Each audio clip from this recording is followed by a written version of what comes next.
आम्ही सारे खवय्ये. आणि आता आपण ते आमची कोलंबी सोलून झालेली आहेत आणि कोलंबीचं डांगर डांगर डांगर आम्ही शिकतोय. तर साहित्य सांगा. सफेद कोलंबी, रवा, डाळीचं पीठ, मीठ, आलं लसूण पेस्ट, कोथिंबीर, तिखट आणि हळद. साहित्य बघून झालं. आणि आता आपण ही जी कोलंबी घेतली काकू, तर तुम्ही पांढरी कोलंबी मिळाली तुम्हाला हो ना, स्वच्छ चांगली धुवून. आणि हे कापून पण घेतलीत का?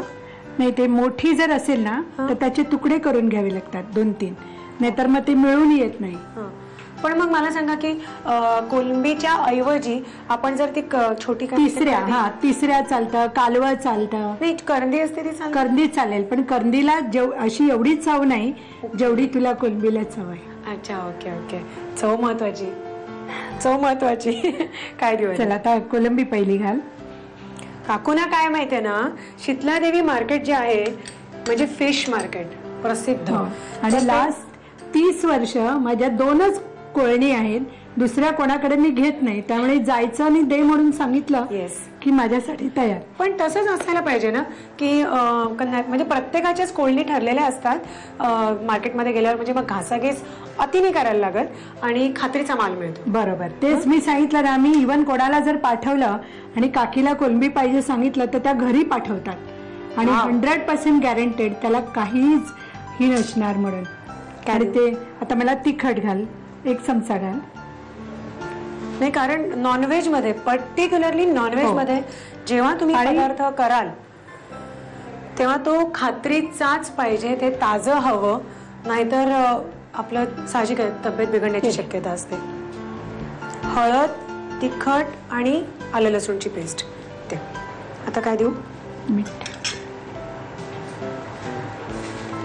ह्याच्यामुळे ते बांधलं जाईल ना, डाळीचं पीठ आणि रवा. बाइंडिंग साठी घालतात. कोथिंबीर दे. आधी कोथिंबीर देऊ.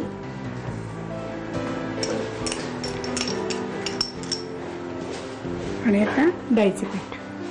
डाळीचं पीठ घेतलंय आपण. डाळीचं पीठ काय आहे की एकदम सगळं नाही घालायचं, आपल्याला जर पाहिजे तेवढंच घालायचं.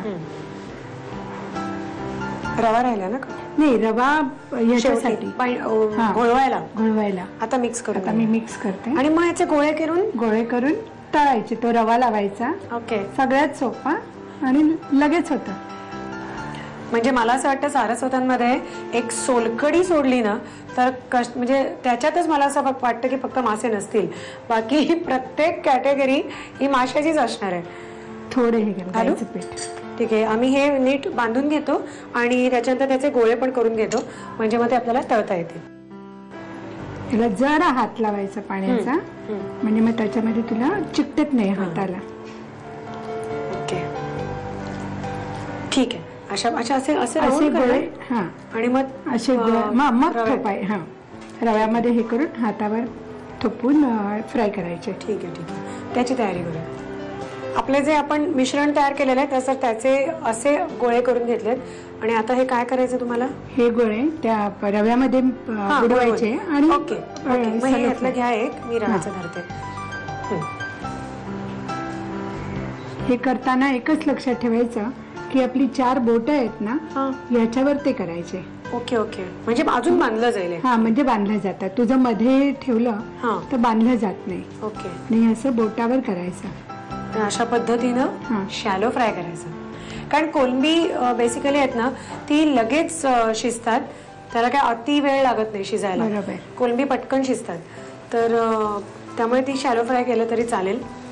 सुरमईचं वगैरे जेव्हा तुम्ही असे कटलेट्स करता तेव्हा थोडंफार त्याच्यावर झाकण जर ठेवलं तर चांगलं शिजलं जातं आणि थोडं तेल जास्त लागेल सुरमईला. ठीक आहे. अशा पद्धतीने आम्ही हे करून घेतो. आणि काकू हे खायला देताना चटणी बरोबर देता का? नाही, सॉस बरोबर. सॉस बरोबर. ऍक्च्युअली ही जेवणातली डिश आहे. म्हणजे फिश करी असेल तर साईडला जसं पापलेट फ्राय वगैरे करतात ना, त्याच्या फ्राय करायच्या ऐवजी याची डिश वापरतात. ठीक आहे. नेक्स्ट टाइम पापलेट फ्राय किंवा पार्टी असेल तर स्टार्टर म्हणून सुद्धा लोकांना दिलं, लोक आवडीने खातात. तर तुम्हाला हवं तसं तुम्ही करू शकता. फक्त त्याच्यासाठी साहित्य कृती लागेल, लिहून घ्या. कोलंबीचे डांगर बनवण्यासाठी लागणारं साहित्य: सोललेली सफेद कोलंबी, रवा, बेसन, मीठ, आलं लसूण पेस्ट, कोथिंबीर, तिखट आणि हळद. कृती: प्रथम एका बाउलमध्ये कोलंबी घेऊन त्यामध्ये लाल तिखट, हळद, आलं लसूण पेस्ट, मीठ, कोथिंबीर आणि बेसन घालून मिश्रण एकजीव करून घ्यावं. तयार मिश्रणाचे गोळे रव्यामध्ये घोळवून घ्यावेत आणि पॅन मध्ये तेल गरम करून त्यामध्ये तयार गोळे शॅलो फ्राय करावेत. आम्ही